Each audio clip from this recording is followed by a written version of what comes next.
actually kind of a funny story about hallucinations. So from ChatGPT, one of the tools that we developed is a tool that we call FirstDraft. I think you referenced it earlier, Danielle. And really, what it does is it helps write narratives within budget books. And I can actually show just real quick so you understand what I'm talking about. This is within our budget book platform.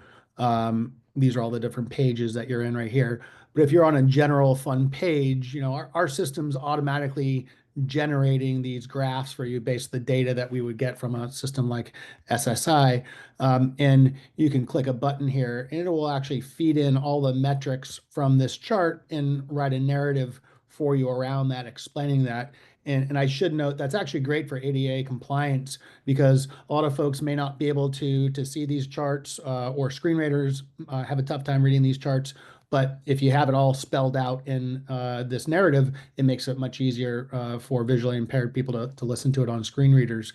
The story about hallucinations here actually comes in when we first started developing this tool and had it writing basically trend data.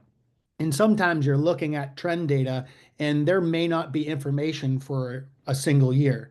And when we first developed it, we noticed that ChatGPT was actually filling in data years that didn't have data and just making up numbers. And it basically hallucinating the numbers. So when we were developing our tools, we actually had to tell it, don't make up numbers. That's not good in finance. Finance people don't want you to make up numbers. If it's a zero there, that is a zero. So there's some learning that goes along with it. And so there's some guardrails that you do have to put into it. And you'll hear that term hallucinations, and that's a good example of it in the local government space.